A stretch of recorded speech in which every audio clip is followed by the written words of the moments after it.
If you work in snow and ice management, check out today's interview where I talk with Martin Tirado, the CEO of SIMA, the Snow and Ice Management Association. In this interview, we talk about what to expect at the 25th Annual Snow and Ice Symposium coming up in June in Milwaukee, slip and fall liability, changes to salt application legislation, and how you can push back against insurance claims by having the right documentation.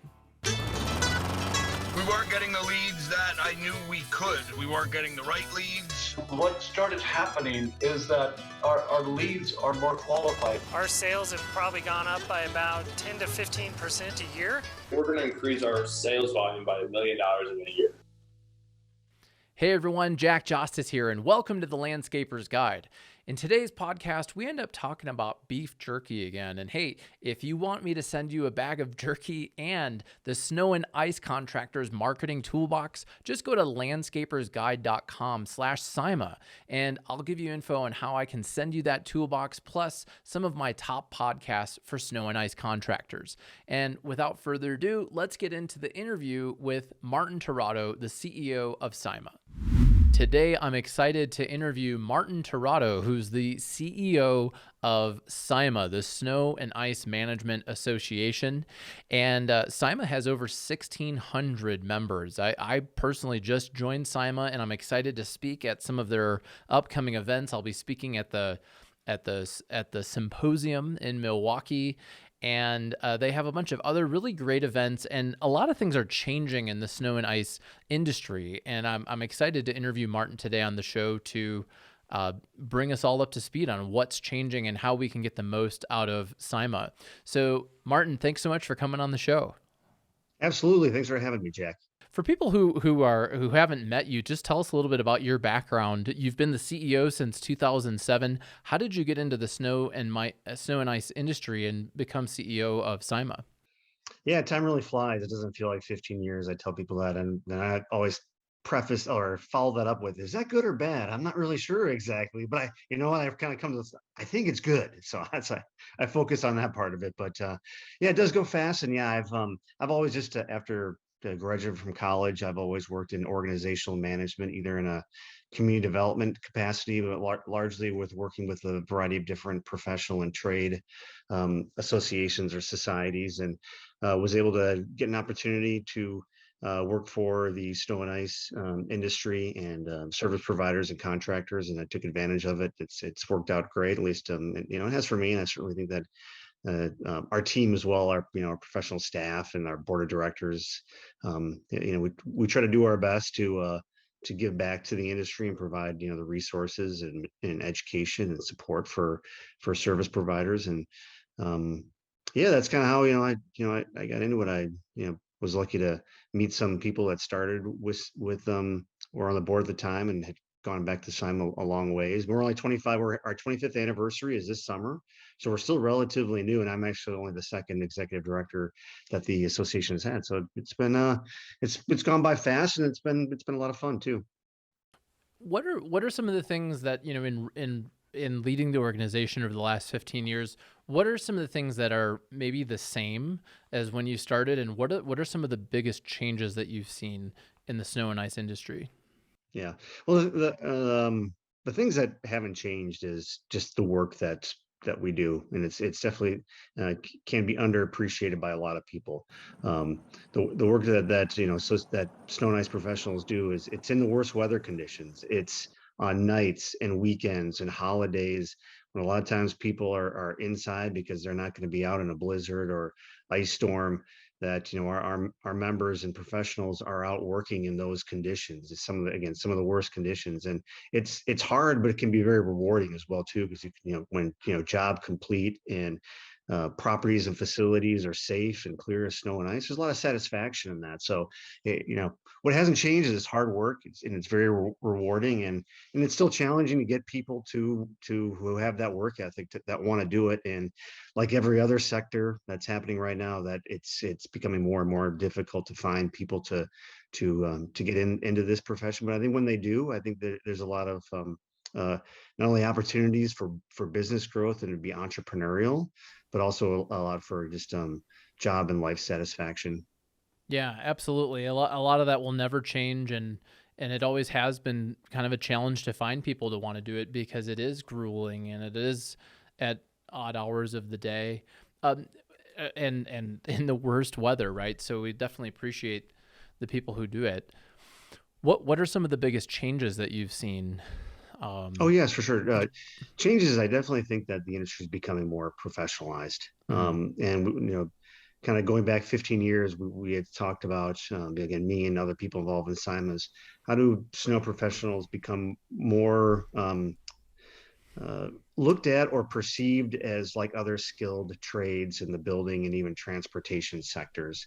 Because a lot of those industry sectors, they have licenses and certifications to be, and you have to have those to be able to perform the work. Just think of like electricians and plumbers and skilled carpenters and you know those types of professions. So I think what's changing is people are realizing that the more they adopt best practices, standards, technology has come a long way on, particularly on verification, um, different things revolving around, again, being on site, work performed, verifying work performed, weather, having much more accurate weather services. So that's come a long way just in 15 years, and I think it's continuing to evolve and get better. Well, and the verification and documentation side definitely plays into slip and fall liability. So talk to us a little bit about what are some of the changes that you're seeing in slip and fall liability, and how are some of your members leveraging newer technology to have,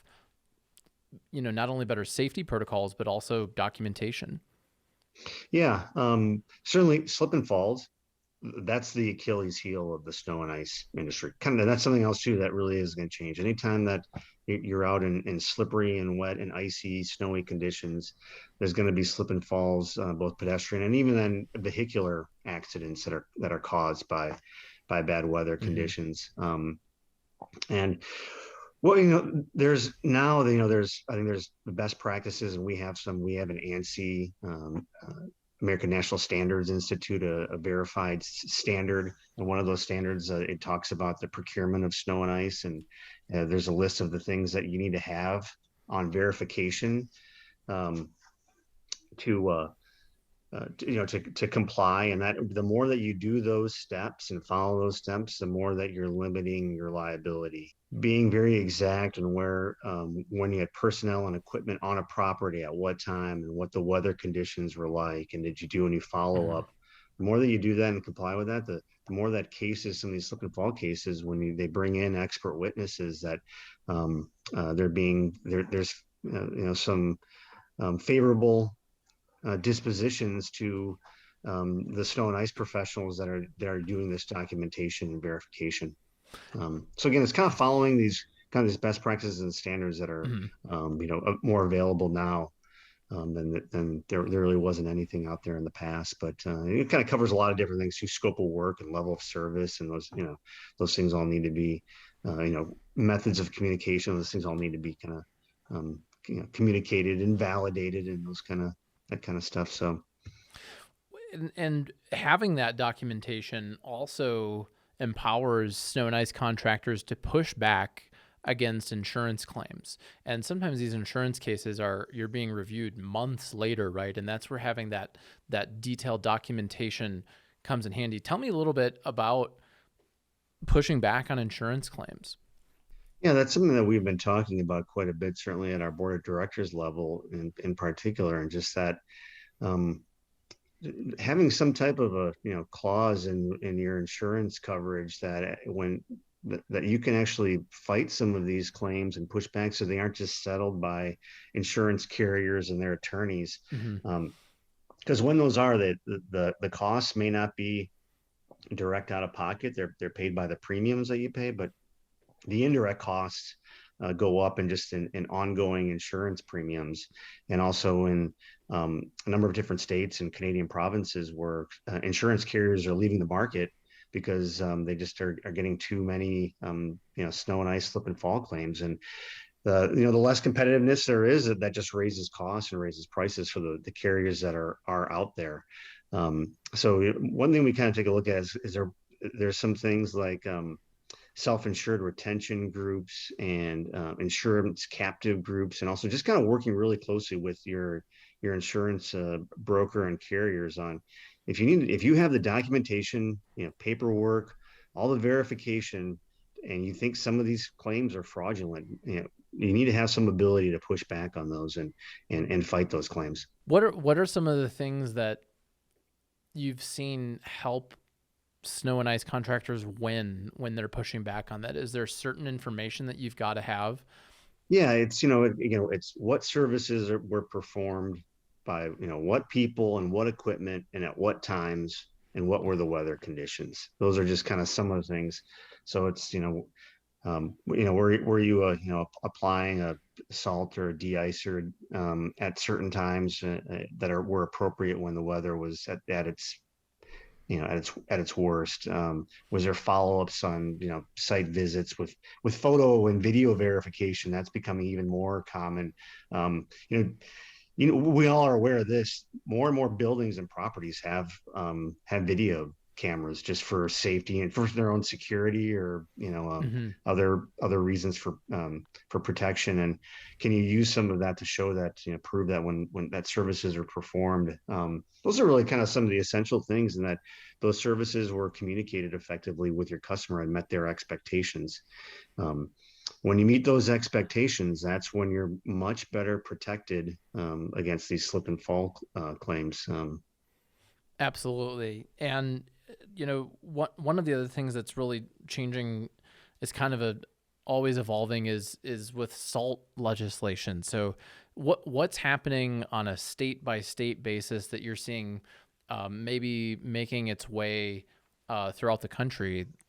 Yeah, well, I'm glad you brought that up, and that's certainly there's a number of environmental groups, freshwater sources that are looking at and can actually validate through some research they've been doing over years that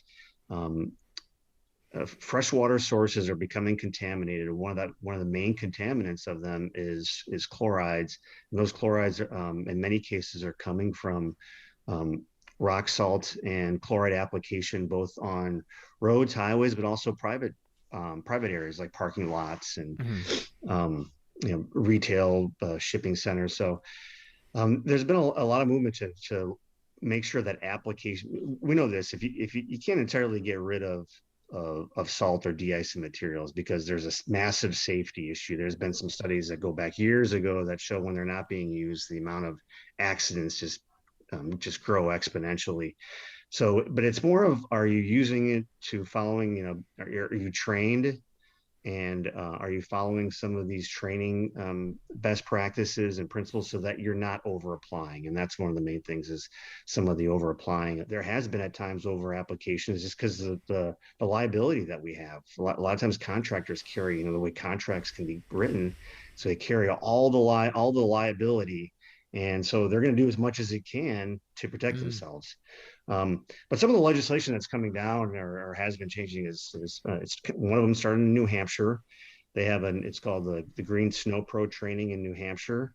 And it's not mandatory. It's up to the contractor, the business, to go through that training and certification. You have to verify how much salt that you've applied. But when you go through that and you continue to renew your training and certification, there's a liability protection that comes with it. That's now been in place for over 5 years, and some other states are actually looking at replicating that similar legislation. Particularly right now in Connecticut has that, and a few other states, Minnesota and Wisconsin, have both looked at that, and they're trying to find legislators who are friendly to introduce very similar bills to and regulatory changes of what's happening in New Hampshire. And from SIMA's perspective, is kind of where we're at is, as long as it's not mandatory and that companies have the obligation whether they want to do it or not, and that there is liability protection for companies that follow these training guidelines, that we're in support of it. Well, and then from a competitive standpoint, I think customers, commercial clients, may be more interested in hiring companies who have gone through those certification processes. Yeah. So that could be the way that it sorts itself out without making it mandatory. So for snow and ice professionals who want to grow their career, and for the people who are listening who are employers, what are some of the ways that they can leverage SIMA to increase the professionalism and training resources for their staff? Yeah. Well, great, great. Great question to bring up. But we always ask, like, when you join SIMA, or you want me to join SIMA, what do I kind of get out of it? And it's really kind of the things that are behind what we call like the member wall. When you join, we just have an extensive library of different training programs that many of them are free for once someone joins the association. And then the ones that you want to go kind of a higher level, there's the Advanced Snow Manager, which is kind of an operator training program that you go through these different modules. There's 4 modules of training. And then for kind of the owner, executive, senior managers, there's a certified snow professional. And, the CSP training kind of covers all the essential topics that a business owner, a business manager needs to know and to successfully perform in snow and ice. So it's really that. And then I know we can talk too about some of the in-person events, because I think we kind of all know the value when you talk to other associations or other fields, like the value of in-person training, and kind of what you can learn from other people when you see each other in person and have meetings in that regard. Well, yeah, and one of the things you hit on, though, I think is the professionalism helps you stand out in the sales process. So people will be more likely to pay more if they perceive you and your company to be more professional, and if you have a better track record of being proactive on safety is a major concern for people, and the certification that you're available to get can really help you stand out. I'm excited for the Snow and Ice Symposium in Milwaukee. It's the 25th anniversary. Tell us a little bit about what can we expect at the symposium. Oh yeah, we're obviously really excited. I am too, because it's in my hometown, Milwaukee. The symposium is our keystone, our flagship event, and it's 3.5 to 4 days of just a number of different educational content and speakers, from operations to sales to business culture and recruiting. All that stuff is all in there. And we always work diligently to have a variety of topics and speakers. But there's also the trade show. This year, we're going to have our biggest trade show we've ever had. And this is where attendees will be able to look at what's the latest and greatest equipment that's out there. What are some of the new technologies that are out there, like in software development? What's some of the new equipment? The thing that we try to talk about more and more is just the value of the networking. It's the people that you meet. Again, I've had a few members over the years that just tell me, it's actually more of the business to business exchange. Like you go to a conference, a Snow and Ice Symposium, and it's like, hey, I met 2 people. You know what? We're gonna share some work, or we had some leads where it's like, hey, this really isn't in my geographic area, but here's a contact for you. And some of those have led to business and new accounts that are in a 6-figure number or higher. And it's really kind of some of that exchange. We have people from all over North America, even a few from Europe. So it's like it's not always, you're not shoulder to shoulder with someone that you directly compete with. So you kind of get out of some of that awkwardness as well too. And that's really another benefit of being having a scope of North America. You're going to meet people from all over. You just kind of learn things on how someone else or a different company is doing something, and can kind of help you look at your, do some self-reflection and find ways to improve. That's one of my favorite things about those in-person conferences is a lot of times, to me, the biggest value is the people that you eat dinner with randomly or different things like that. I actually have a personal contact that I've kept in touch with who runs a digital agency like mine. And we met at a conference, I think 10 years ago, and we've become friends and been able to share challenges. And because they're not necessarily in the same market as me, been able to, really solve problems and learn from each other. So that'll be great. And tell us a little bit, what is the Leadership Forum and how is that different? That's coming up in Texas. Yeah, it's August 8th and 9th. It's going to be at the Omni Barton Creek just outside of Austin, Texas, or it's in Austin. Beautiful resort, and what that conference or leadership forum for is really for, I would say, owners and senior managers or people that kind of want to get to that level. Certainly the entrepreneurial types, because the content that we're going to have at that is really based is more on business building and professional development and growing yourself, having a great work culture. Some of those things that our first speaker is going to talk about irrational loyalty, and a book that she's written that talks about how you can make your customers just irrationally loyal to you, and some examples that she's seen in different business sectors. And then our closing speaker, Jack Daly, is going to talk about life by design, which is he goes back, he's kind of a sales speaking expert, but just kind of talking about how he's kind of grown professionally and the things you need to do on work-life balance and to be a leader, because you're not just it's like you're a leader in your business, everyone looks at that in that way, but how are you a leader in your community and in your family and things like that. So it's going to be an awesome 2 days. Again, really high level types of education, and then also those speakers, and also the people that are going to be there. You're talking about kind of really the leaders of the snow and ice industry will be at this event, and have a couple of fun reception special events that we'll have that we'll be able to explore a little bit of Austin as well too, which will be a ton of fun. Well, Martin, thanks so much for coming on the show. It's been a real pleasure. For people who want to connect directly with you or learn more about SIMA, where can we do that? Yeah, go to SIMA.org. You can also email me at martin@sima.org. And, I'm very accessible. But all this stuff, you kind of want to learn a little bit more about SIMA, it's SIMA.org. Just go there and poke around and let us know kind of what you think.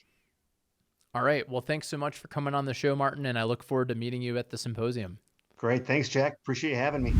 All right, everyone. Thanks so much for checking out today's episode. And again, if you are a snow and ice removal contractor, check out landscapersguide.com/SIMA for links and descriptions of my upcoming webinars and events for snow and ice.